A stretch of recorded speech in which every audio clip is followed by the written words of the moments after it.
भगवान श्री कृष्ण का अवतार, भगवान श्री कृष्ण का एक कल्प में एक बार होता है। ध्यान दो, एक कल्प माने 43,20,000 वर्ष का 4 युग, 71 बार 4 युग बीत जाएं तो एक मनवंतर, यानी 30,67,20,000 वर्ष का एक मनवंतर, और 14 मनवंतर बीत जाएं तो एक ब्रह्मा का दिन, उसे कल्प कहते हैं। 4 अरब 32 करोड़ वर्ष का एक दिन और 8 अरब 64 करोड़ वर्ष का दिन रात, उस हिसाब से ब्रह्मा की उम्र 100 वर्ष की है। तो 8 अरब 64 करोड़ वर्ष में भगवान श्री कृष्ण का अवतार होता है एक बार। अभी 5,000 वर्ष पहले जो अवतार हुआ वो ऐसा ही अवतार था, और बाकी हर द्वापर में अवतार होता है, उसको युगावतार कहते हैं। वो श्री कृष्ण का अंश है, और वो श्री कृष्ण का अंश क्या करता है? राक्षसों को मारता है, धर्म संस्थापन करता है। और भगवान श्री कृष्ण ये सब कुछ नहीं करते। क्यों? किया तो है अवतार लेके। इन भगवान श्री कृष्ण में युगावतार कृष्ण समा गए थे। तो युगावतार श्री कृष्ण का काम है मारधाड़, ये सब काम। श्री कृष्ण तो केवल प्रेमानंद दान करते हैं, ये मारधाड़ नहीं करते।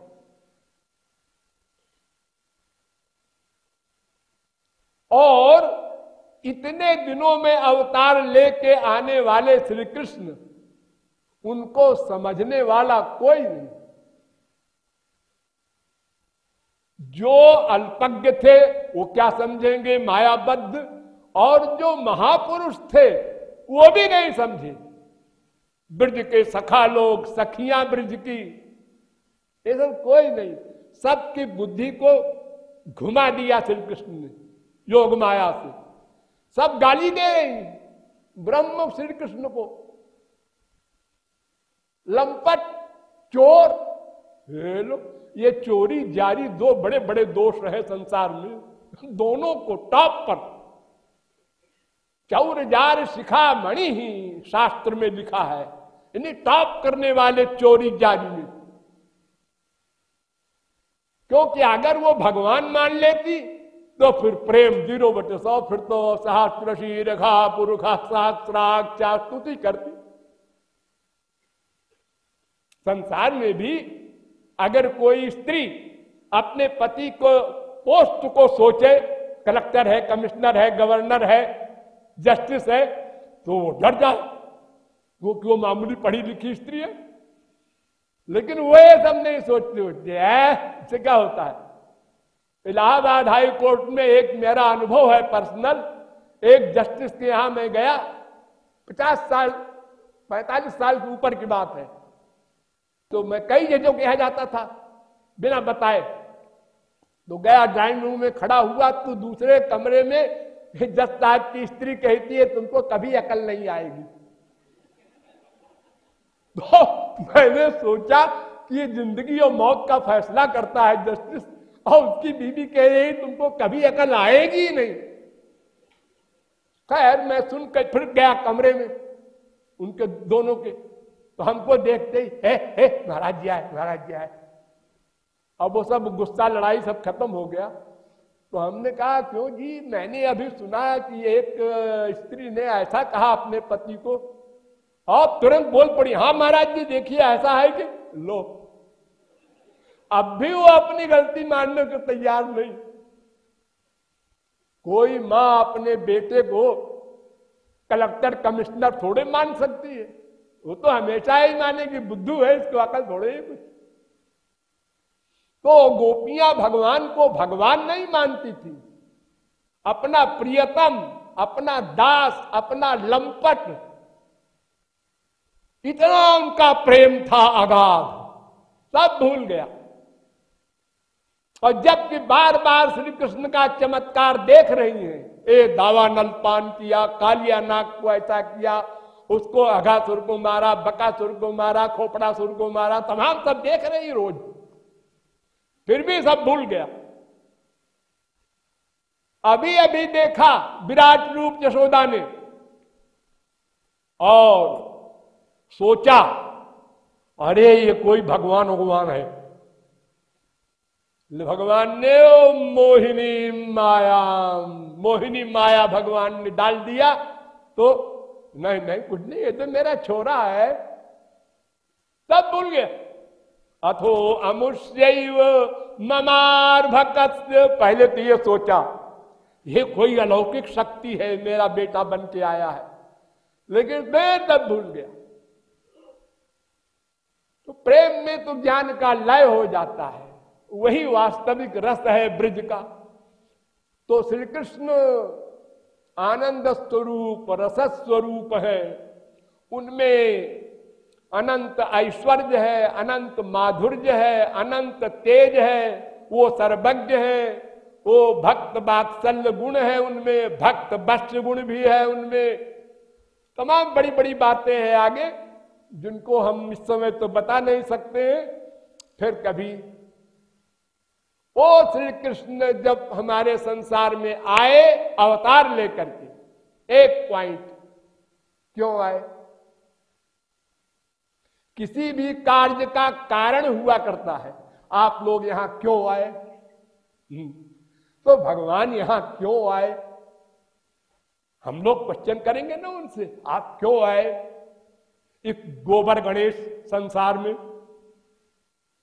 जहां काम क्रोध लोभ मोह मद मात्सर्य ईर्ष्या द्वेष पाखंड का साम्राज्य है, वो तप्रोत है हर व्यक्ति इसमें, वहां आप सरीखे क्यों आए? बड़े बड़े उत्तर दिए लोगों ने। किसी ने कहा, भगवान ही ने कहा गीता में, अजोपिसन नव्य आत्मा भूतानाम ईश्वरोपिसन प्रकृतिम स्वामधिष्ठाय संभवाम्यात्ममायया यदा यदा हि धर्मस्य ग्लानिर्भवति भारत अभ्युत्थानम धर्मस्य तदात्मानं सृजाम्यहम् परित्राणाय साधूनां विनाशाय च दुष्कृतां धर्म संस्थापनार्थाय संभवामि जुगे जुगे। अर्थात हम राक्षसों को मारने के लिए आते हैं, धर्म संस्थापन के लिए आते हैं। कौन से राक्षस को मारा आपने? अरे तमाम को मारा, रावण वगैरह को। तो क्यों जी, रावण वगैरह को तो आप ऐसे ही अंदर बैठे ही है सबके, रावण के भी अंदर बैठे हैं ना। हाँ, हार्ट फेल करवा दीजिए, छुट्टी भी दीजिए। बाहर से मारने की जरूरत क्या है आपको? जब अनंत कोटि ब्रह्मांड आप प्रलय कर देते हैं सांस रोक करके, जस्यैक निश्वसित काल मथावलंब्य, तो फिर आपको उसके मारने के लिए अयोध्या से लंका जाना पड़े, मिलिट्री इकट्ठी करनी पड़े, खुशामद करना पड़े सुग्रीव वगैरह की, क्यों? जमती नहीं बात। और धर्म संस्थापन जो है वो तो महात्मा लोग करते हैं। जब राक्षस को आप मार देंगे अंदर से, तो महात्मा लोग अपने आप धर्म का पालन कराएंगे। इसके लिए आना आपका कुछ जचा नहीं, आपने बुद्धू बनाया लोगों को। तो फिर कहा कि देखो ऐसा है, नते भवत्स्ये स्वभवस्य कारणं बिना विनोदम वत तर्कयामहे। भागवत ऐसा है कि भगवान का अवतार जो होता है ना, वो विनोद है, विनोद एंजॉयमेंट है, विनोद है। इस कूड़ा कबाड़ा संसार में क्या एंजॉयमेंट होगा भगवान को? अरे वो तो गोलोक में है, जिस गोलोक में न तत्र सूर्यो गच्छति न चंद्र तारकम नेमा विद्युतो भांति कुतोयम अग्नि तमेव भांत मनुभात सर्वम तस्य भाषा सर्वमिदम विभात। वेद कहता है वहां चंद्र सूर्य माया कोई नहीं जा सकता है। यद भ्राजमानम स्वरुचैव सर्वतः, वहां तो सूर्य की आवश्यकता ही नहीं पड़ती, वो लोक की जो पृथ्वी है उसी से लाइट निकलती है तो सब काम होता है, बाहर से कोई लाइट की आवश्यकता नहीं पड़ती। ऐसा है वो लोग।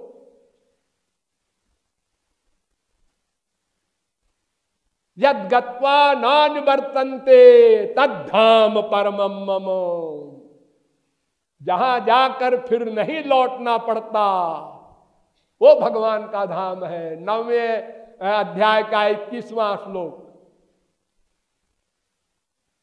तावाम वास्तुन्नुस्मतिक मध्य यत्र गावो भूर श्रृंगायासा अत्रा। ऋग्वेद भी कहता है भगवान के धाम भी है। तो भगवान का अवतार इसलिए हो कि विनोद, देखो संसार में कोई राजा बड़ा आदमी पार्क बनवाता है, वहां अनेक प्रकार की चीजें मनोविनोद की होती हैं, तो उसको एंजॉयमेंट होता है, ठीक है उसका, क्योंकि वो राजा है, कहीं टेंशन है, कहीं बीवी से, कहीं बच्चे से, तो वो अपना ये सब बना करके थोड़ी देर के लिए घूम आता है पार्क में, बड़ा नॉर्मल हो जाता है। भगवान को क्या टेंशन है? वेद ने भी क्या मजाक किया, सुनो जरा। सवै नैवरे में तस्माद एकाकी नरमते सद्वितीय मैच्छत साइम मेवात्मानम द्वेधा पातयत ततः पतिश्च पत्नी चा भवताम। भगवान का अकेले मन नहीं लगा, या ध्यान दीजिए आप लोग, ये वेद कह रहा है। अकेले मन नहीं लगा यानी वो हम लोगों की तरह है, जैसे हम लोग अकेले हो जाएं कहीं तो बोर होते हैं, ऐसे भगवान भी बोर हो रहा है अकेले। तो उसने कहा 2 हो जाऊं कम से कम, तो 2 कहां से लाऊं? महाप्रलय है, अकेला एक भगवान बचा है, यो वशिष्ठे दशोस में हम, तो उन्होंने कहा हम ही 2 बन जाते हैं। वही अपना एक पुरुष हो गया, एक स्त्री हो गया, अब दोनों में बातचीत होगी, अपना हंसी मजाक होगा, टाइम कट जाएगा। क्यों जी, ये भगवान की बात ऐसी थोड़े होनी चाहिए, ये तो हम लोगों की बात ऐसी होनी चाहिए। लेकिन लीला में सब होता है। वेदांत में एक सूत्र बना दिया वेद व्यास ने, लोकवत् लीला कैवल्यम। जैसे लोक में कोई राजा पार्क बनवाता है अपने विनोद के लिए, ऐसे भगवान ने संसार बना दिया, और भगवान स्वयं आए इसमें अवतार लेकर के, ये भी जमता नहीं। फिर एक कारण बताया गया, तथा परमहंसा नाम मुनीनाम अमलात्मनाम भक्ति योग विधानार्थम कथम पश्ये महिस्त्रिया। कहती है कि परमहंसों को श्री परमहंस बनाने के लिए आपका अवतार हुआ है। श्री, श्री लगा दिया, क्या मतलब? मतलब परमहंस लोग भगवान की लाइट में दीवाने हो रहे थे, ब्रह्मानंद पा गए।